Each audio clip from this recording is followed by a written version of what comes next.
So here we have the infamous potato problem from 2017. It's problem number 4, so it is no calculator, even though when you look at this, it looks a little scary. This is definitely a dy dx problem, even though it says dh over dt. It doesn't have a slope field, so it's not super obvious, but when you start looking at it, they're basically just going to ask you to either take another derivative or separate and integrate. Those kind of things is what they're looking for. This equation also is going to be a little bit goofy, I would say, because it's dy over dx, and this is a y value. It is not an x value, which is maybe a little bit strange because the function, the slope, or the rate of change is written in terms of y. So this is a problem for you to try. I'm going to give you some hints along the way, try to give you a plan. Let's go ahead and get started. At time t equals 0, a boiled potato is taken from a pot on a stove and left to cool in a kitchen. So we could all kind of imagine that, and this problem is set up to be what you would think would happen with a potato. Like at first it would cool really quickly and then stay warm for a while, so the rate of decrease would start to slow down even though it would keep on cooling down to room temperature. The internal temperature of the potato is 91 degrees Celsius at time is 0. So this is our initial condition. We don't want to lose that. I guarantee you will have to use it at some point. This is your x value, your t value, and this is your output, your 91 degrees Celsius. This is your h value or your y value. Okay? And the internal temperature of the potato is greater than 27 degrees all times t is greater than 0. In other words, like it's not going to go down to freezing. The model doesn't work forever. The internal temperature of the potato at time t minutes can be modeled by the function h that satisfies the differential equation. So here's the rate of change of the temperature, where h of t is measured in degrees Celsius, and we know this is just them rewriting that initial condition that we have before. T and h, right? T comma h. T comma h. Okay, so first part. Write an equation for a line tangent. Okay, so that automatically tells me I need a point and I need a slope. Okay, write an equation for a line tangent to the graph of h at time equals 0. Use this equation to approximate the internal temperature of the potato at time equals.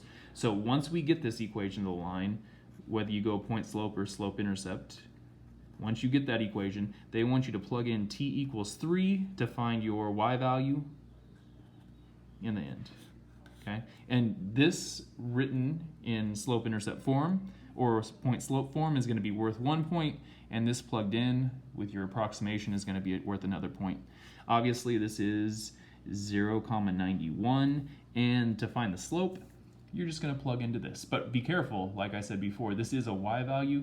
You're plugging in 91 into that guy, when normally you plug in inputs and you get out outputs, but the 91 is the one that's going to be plugged in there.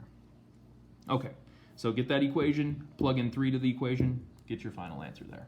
Box up that guy and box up this guy. Next part, B. Use the second derivative, that's what this means right here. Use the second derivative to determine whether your answer in part A is an underestimate or an overestimate of the internal temperature of the potato.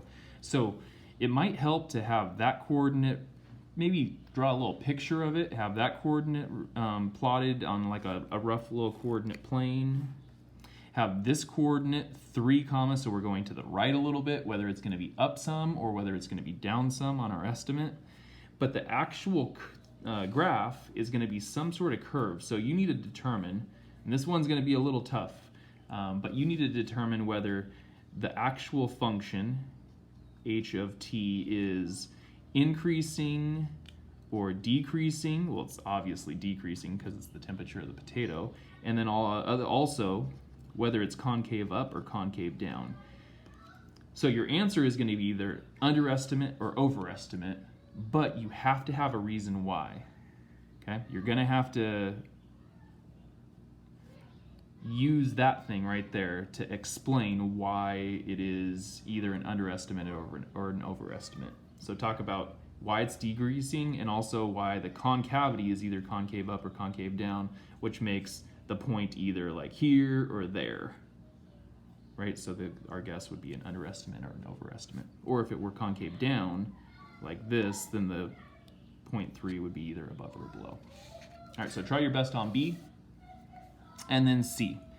For t-values less than 10, an alternate model for the internal temperature of the potato at time t minutes is the function g that satisfies the differential equation. So we have a completely new function and same kind of goofy thing going on. This y value, the g, is the way the function is written, is g right there, where g is measured in degrees Celsius and we still have the same initial value. So find an expression for g of t. Based on this model, what is the internal temperature of the potato at time equals 3? All right, so it looks like they want us to separate the variables. So you're going to separate first, and then next you're going to integrate. You do have an initial condition, so once you separate, once you integrate, you're going to plug in t is 0 and g is 91 to solve for your c value. Okay, they did want you to find an expression for g of t, so they then want you to rewrite it as g of t equals a bunch of junk, 1 point, 2 points, 3 points, 4 points, 5. This could be 6 points possibly. Maybe it's only 5. Maybe I skipped one along the way.